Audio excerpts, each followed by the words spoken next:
मैं आशीष राजपुरोहित। हम कक्षा 9 के लिए एक टॉपिक डिस्कस कर रहे हैं जिसका नाम है कार्य तथा ऊर्जा। हमने इसके 4 भाग पढ़ लिए हैं। आज हम इसका भाग नंबर 5वां डिस्कस करेंगे। पिछले 4 भागों में हमने कार्य के बारे में जाना, कार्य का गणितीय रूप जाना, उसके बाद हमने ऊर्जाओं को शुरू किया, ऊर्जा की डेफिनेशन जानी, ऊर्जा के सामान्य जो प्रकार होते वो पढ़े, फिर बाद में हमने शुरू किया गतिज ऊर्जा। गतिज ऊर्जा को पढ़ा और गतिज ऊर्जा का अंत में हमने गणितीय निरूपण पढ़ा और 2 मोस्टली फॉर्मूले आए थे गतिज ऊर्जा से रिलेटेड। एक फॉर्मूला था किया गया कार्य या गतिज ऊर्जा में जो परिवर्तन होता है वो होता है हाफ mv² - u²। फिर एक और फॉर्मूला जो आया था बेसिकली, यदि वस्तु विरामावस्था में चलना शुरू करती है तो गतिज ऊर्जा यानी E के वो होता है हाफ mv²। ये 2 फॉर्मूले मैंने आपको सिखाए थे। जो पहला वाला फॉर्मूला ये गतिज ऊर्जा में परिवर्तन है, या इसे ही हम बोलते हैं कार्य। वैसे कार्य क्या होता है या ऊर्जा क्या होती है? ऊर्जा को बेसिकली हम क्या बोलते हैं? कौन बताएगा मुझे? कार्य करने की दर अपने आप में ऊर्जा ही कहलाती है। तो E के बराबर हो जाएगा हाफ mv²। ये हाफ mv² कैसे आया? यदि वस्तु विराम अवस्था में चलना शुरू करती है यानी उसका प्रारंभिक वेग 0 है। तो आज हम इससे रिलेटेड कुछ क्वेश्चन करेंगे, फिर हम आगे बढ़ेंगे। चलो आप एक क्वेश्चन लिखो, सबसे पहले हम इससे संबंधित कुछ क्वेश्चन करते हैं। चलो लिखो आप। एक वस्तु जिसका द्रव्यमान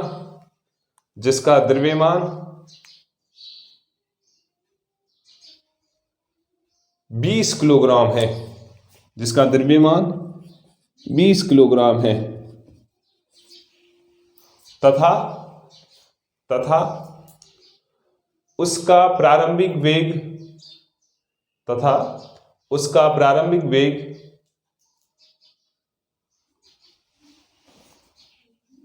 10 मीटर प्रति सेकेंड है।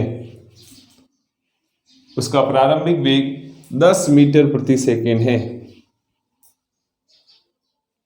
एवं अंतिम वेग 100 मीटर प्रति सेकेंड है। 100 मीटर प्रति सेकेंड है। तो गतिज ऊर्जा में परिवर्तन ज्ञात कीजिए।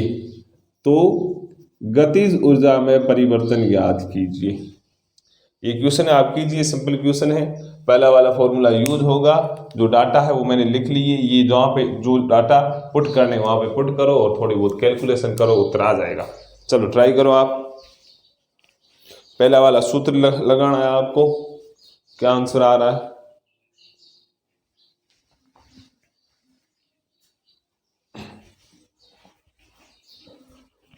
चलो आ जाओ बोर्ड के ऊपर। देखो गतिज ऊर्जा में परिवर्तन यानी डेल के ही बराबर होता है हाफ mv² - u²। समझने की कोशिश करो यहाँ। हेलो देखो, हाफ का हाफ मैंने लिखा, आधे का आधा लिखा। द्रव्यमान m कितना दिया हुआ सर? 20 किलोग्राम दिया हुआ। अंतिम वेग कितना दिया हुआ है? तो हम लिखेंगे 100 का स्क्वायर। प्रारंभिक वेग सर 10 दिया हुआ यानी 10 का स्क्वायर। हाँ या ना? यही करेंगे। इसको हम काट लेते हैं। ये कितना बच जाएगा? 10। 100 का स्क्वायर यानी 100 गुणा 100 करेंगे। 100 गुणा 100 कितना होता है? 10,000। 1000 कितना होता है? 10,000 यानी 10,000 माइनस 10 का स्क्वायर यानी 10 गुणा 10 कितना होता है? 100। ये 100 का 100। अब 10,000 में 100 गए, पीछे कितने बचे?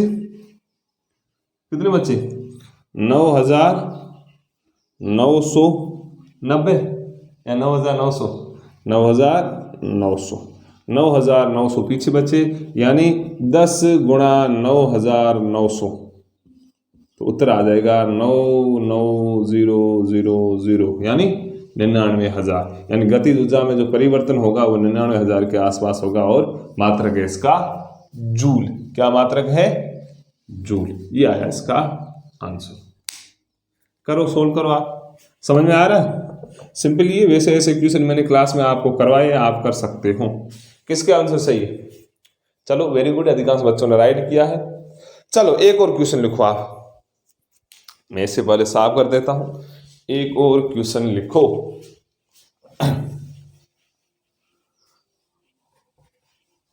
फॉर्मूले हम ये दो यूज करेंगे आज, जितने भी मैं क्वेश्चन कराऊंगा इसमें दो फॉर्मूले हम यूज करेंगे।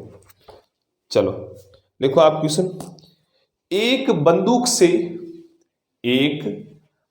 से दागी गई गोली, एक बंदूक से दागी गई गोली 500 मीटर प्रति सेकंड के वेग से निकलती है। दागी गई गोली 500 मीटर प्रति सेकंड के वेग से निकलती है, यदि गोली का द्रव्यमान 100 ग्राम है, वापस रिपीट कर रहा हूं, एक बंदूक से दागी गई गोली 500 मीटर प्रति सेकंड के वेग से 500 मीटर प्रति सेकंड के वेग से निकलती है, यदि गोली का द्रव्यमान 100 ग्राम है तो इसकी गतिज ऊर्जा ज्ञात कीजिए, काइनेटिक एनर्जी ज्ञात कीजिए, गतिज ऊर्जा इसकी ज्ञात कीजिए। सिंपली ये दूसरा वाला फॉर्मूला लगेगा, आपको सोल्व करना है। गतिज ऊर्जा ज्ञात कीजिए, गतिज ऊर्जा ज्ञात कीजिए। क्या आंसर आया? ट्राई कीजिए आप खुद, और खुद ट्राई करो कि आंसर क्या आ रहा है, मेरा इंतजार मत करो।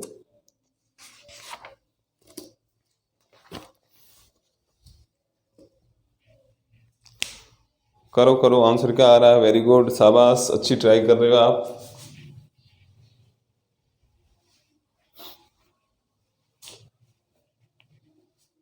चलो आओ बोर्ड के ऊपर। सिंपली बात है, हम फॉर्मूला लगाएंगे, ई के बराबर होता है हाफ एम वी स्क्वायर,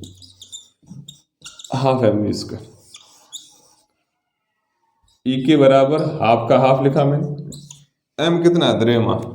तो सर द्रव्यमान है 10 या 100 पीछे क्या है? ग्राम। आपने सीधा 100 पुट किया, तब एक गलत। सीधी बात है, पहले भी मैंने बोला, और आपकी जो नोटबुक के सबसे ऊपर लिख लो ऐसे MKS। हालांकि 12th फिजिक्स पढ़ोगे तो कुछ पत्तियां हम पढ़ते हैं MKS CGS, हम फिजिक्स से रिलेटेड जितनी भी चीजें करते हैं वो MKS पद्धति से चलते हैं हम। वो कैसे?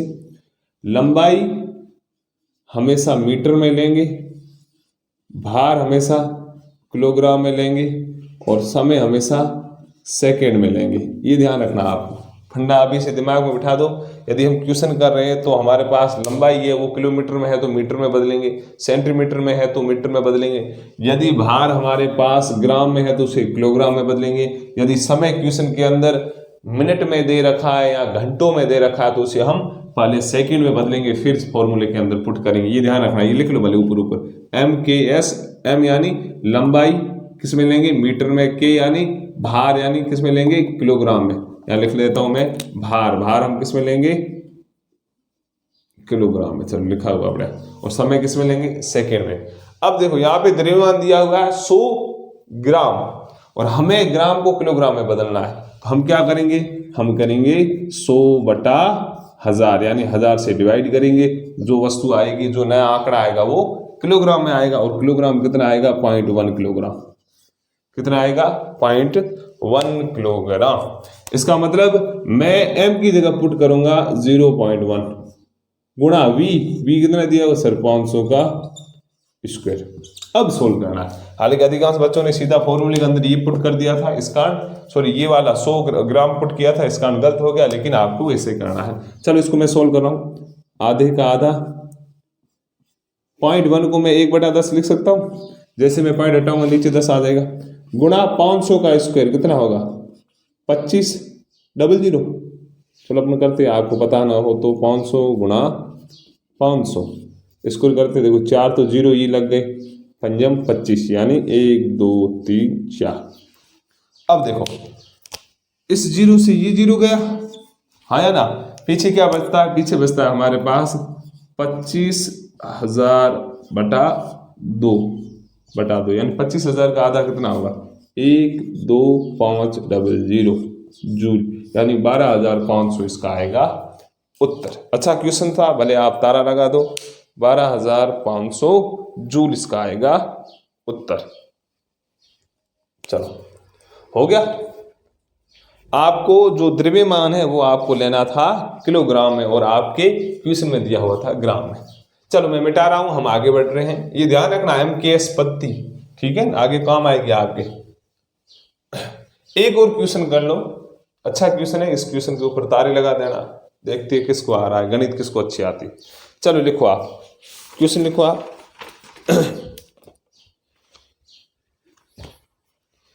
एक समान वेग से गतिमान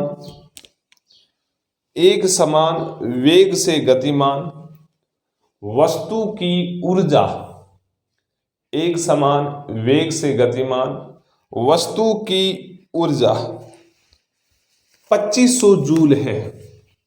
यानी ऊर्जा उसकी गति में देखो, उसकी ऊर्जा यानी मैं लिख लेता हूं ऊर्जा कितनी है 2500 जूल है।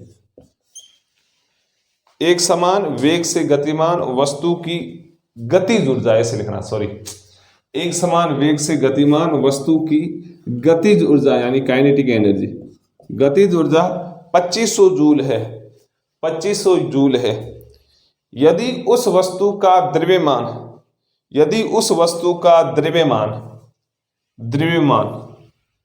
50 किलोग्राम है, 50 किलोग्राम है, यदि उस वस्तु का द्रव्यमान 50 किलोग्राम है तो उस वस्तु का वेग ज्ञात कीजिए, तो उस वस्तु का वेग ज्ञात कीजिए। बहुत ही बढ़िया क्वेश्चन, 3-4 तारे लगा दो। नीट जैसे एग्जाम होते हैं उनमें भी वैसे ऐसे ही पूछे जाते हैं क्वेश्चन।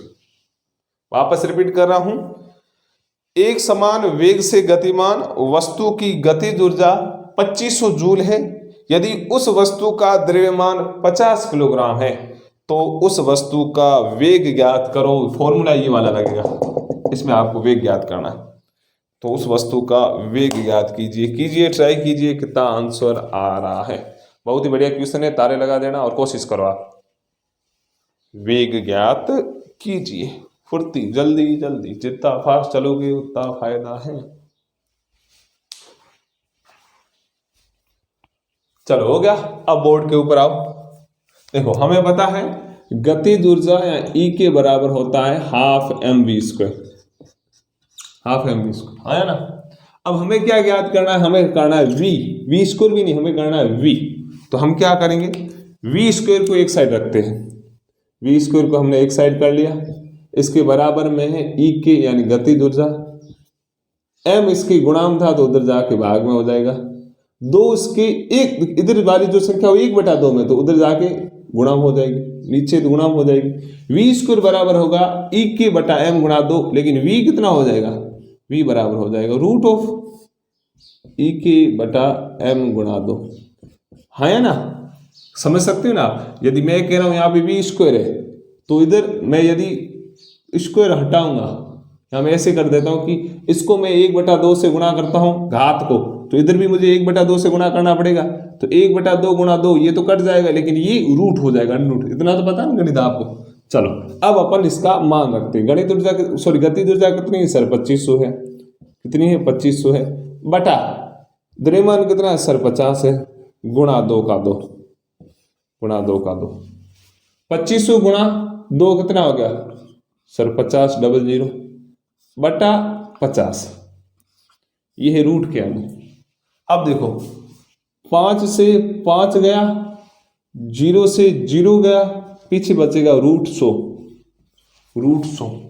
तो √ या रूट या क्या बोलते हैं, बोलते √ बोल दो, √100 है तो v बराबर कितना हो जाएगा 10 मीटर प्रति सेकेंड, हाँ या ना। √100 कितना होता है 10 होता है, अरे हाँ या ना, वेरी गुड, इसका मतलब आंसर ये आएगा। अच्छा क्वेश्चन है, भले आप 1-2 और तारे लगा दो, यानी जो वेग होगा वो आएगा 10 मीटर प्रति सेकेंड। ये थी हमारी गतिज ऊर्जा, और गतिज ऊर्जा से संबंधित हमने कुछ क्वेश्चन किए हैं। अब हम इससे आगे बढ़ते हैं। एक और हेडिंग डाल दो, सेकंड वाली ऊर्जा। गतिज ऊर्जा हो गई पूरी, गतिज ऊर्जा हो गई पूरी। अब आप सेकंड नंबर हेडिंग डालो, कौन सी? स्थितिज ऊर्जा। स्थितिज ऊर्जा, सॉरी सेकंड नंबर हेडिंग डालो, स्थितिज ऊर्जा। स्थितिज ऊर्जा, ये आप हेडिंग डालो। और अपन चलो आप स्थितिज ऊर्जा में डैश करके लिखना शुरू करो। लिखो, फिर मैं धीरे धीरे सब चीजें समझा दूंगा। लिखो आप, स्थितिज ऊर्जा। स्थितिज ऊर्जा वस्तु की वह ऊर्जा है, वस्तु की वह ऊर्जा है जो वस्तु की स्थिति या अवस्था के कारण, जो वस्तु की स्थिति या अवस्था के कारण, स्थिति या अवस्था के कारण उसमें संचित होती हैं, उसमें संचित होती हैं। खड़ी पाई लगाकर लिखो, खड़ी पाई लगाकर लिखो। इसी ऊर्जा के कारण, इसी ऊर्जा के कारण वस्तु में कार्य करने की, इसी ऊर्जा के कारण वस्तु में कार्य करने की क्षमता आ जाती है, क्षमता आ जाती है। वस्तु को सामान्य स्थिति से किसी अन्य अवस्था तक लाने में जितना कार्य, किसी अन्य अवस्था तक लाने में जितना कार्य किया गया है, कॉमा लगाओ, कॉमा लगाओ और आगे लिखो, उसका परिमाण, उसका परिमाप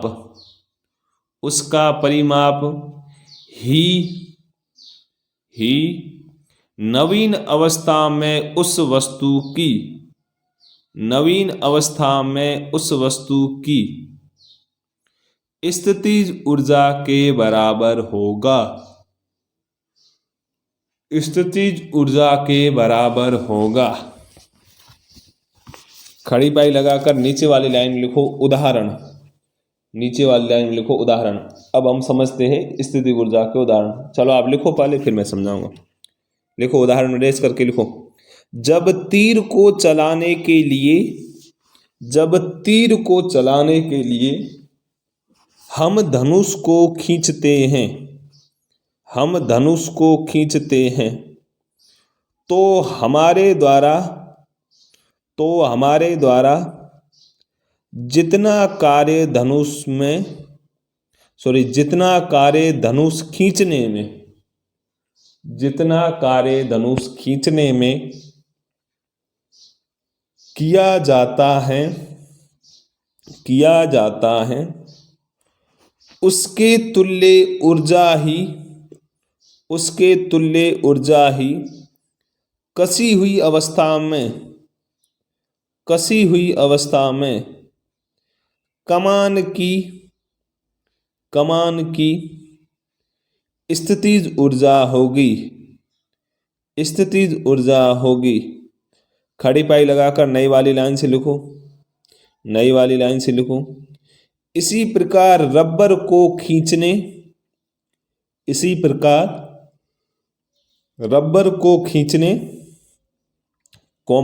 स्प्रिंग को संपीड़ित करने अथवा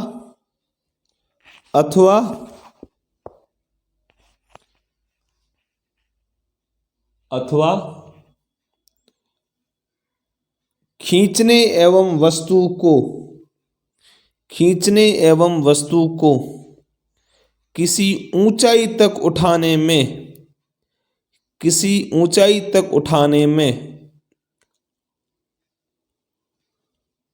कार्य किया जाता है। खड़ी पाई लगाकर लिखो, इसी कार्य के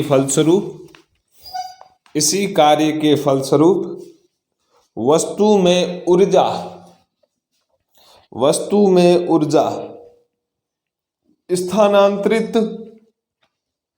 स्थानांतरित हो जाती है जिसे स्थितिज ऊर्जा कहते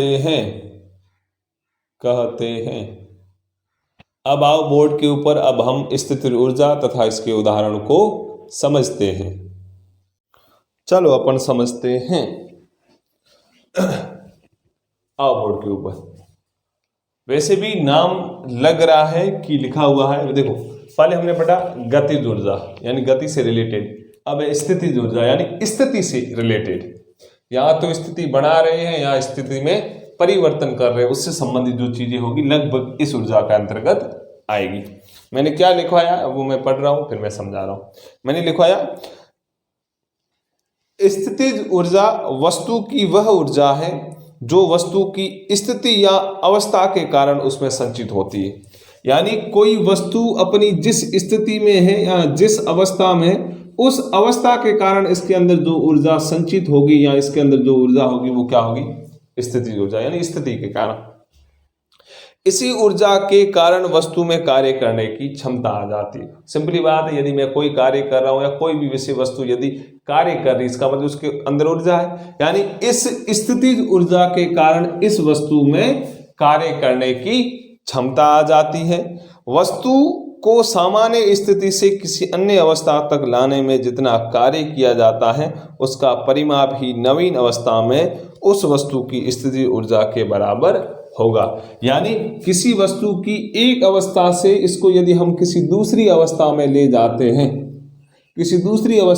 जाते हैं तो प्रारंभिक अवस्था से दूसरी स्थिति या दूसरी अवस्था तक ले जाने में जो किया गया कार्य है वो स्थितिज ऊर्जा यानी पोटेंशियल एनर्जी के बराबर होगा। वैसे भी ऊर्जा है क्या? कार्य करने की क्षमता। और वास्तविकता से देखें तो कार्य ऊर्जा एक दूसरे से संबंधित है। इसी कारण हम कार्य और ऊर्जा की यूनिट भी एक यूज करते हैं, मात्रक भी एक होता है, जूल आना। यानी किसी वस्तु की एक अवस्था से दूसरी अवस्था में ले जाने तक जो कार्य किया जाता है वो स्थितिज ऊर्जा के बराबर होता है। फिर मैंने आपको उदाहरण लिखाया। उदाहरण में क्या लिखाया? जब तीर को, नॉर्मली इसके उदाहरण क्या है? रबड़ को खींचना। हालांकि रबड़ पहले शांत अवस्था में था, अब मैं खींच रहा हूं उसे, यानी इसकी अवस्था परिवर्तित कर रहा हूं। ये स्थितिज ऊर्जा का उदाहरण है।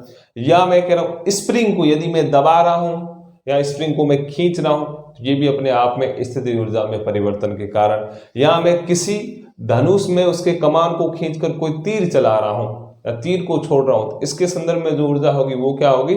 स्थितिज ऊर्जा। इसको उदाहरण मैंने क्या लिखा है? जब तीर को चलाने के लिए, सिंपली बात है, मेरे पास ये धनुष है, ये इसका रबर है,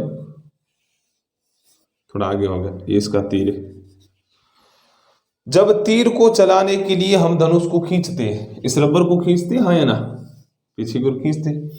जब तीर को चलाने के लिए हम धनुष को खींचते हैं तो हमारे द्वारा जितना कार्य धनुष खींचने में किया जाता है, धनुष खींचा, धनुष को खींचने में हमने जितना कार्य किया वो कार्य उसके तुल्य ऊर्जा की कसी हुई अवस्था में कमान की स्थितिज ऊर्जा होगी।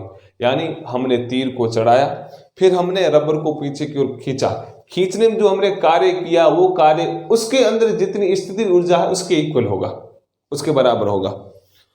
इसी प्रकार हम रबर को खींचते हैं या स्प्रिंग को संपीड़ित करने अथवा खींचने, हम यहाँ देखो वापस रिपीट कर रहा हूं, या तो हम रबर को खींचते हैं या किसी स्प्रिंग को यहाँ खींचते हैं या संपीड़ित यानी भेड़ी करा संपीड़ित करते हैं, या किसी वस्तु को किसी ऊंचाई तक उठाने में जो कार्य किया जाता है, या कोई वस्तु नीचे पड़ी मैं उसकी स्थिति बदल के ऊपर की ओर ला रहा हूं, या उसके दौरान जो मैं कार्य करूंगा इसी कार्य के फलस्वरूप वस्तु में ऊर्जा स्थानांतरित हो जाती है, जिसे हम क्या बोलते हैं? स्थितिज ऊर्जा। ये उदाहरण थे, थोड़े बहुत आपको ध्यान रखने। स्थितिज ऊर्जा में हम इसका पहला प्रकार पढ़ रहे हैं, आप हेडिंग डालो, गुरुत्वीय क्षेत्र में स्थितिज ऊर्जा। ये मोटा मोटा सा स्थिर ऊर्जा का मतलब स्थिति में परिवर्तन के कारण, जो हम किसी वस्तु को एक स्थिति से दूसरी स्थिति में ले जाते हैं, उस दौरान जो कार्य किया जाएगा वो भी अपने आप स्थितिज ऊर्जा के बराबर होगा। अब इसमें आप एक लाइन छोड़ के लिखो, आप गुरुत्वीय क्षेत्र में स्थितिज ऊर्जा, गुरुत्वीय क्षेत्र में स्थितिज ऊर्जा, या आप हेडिंग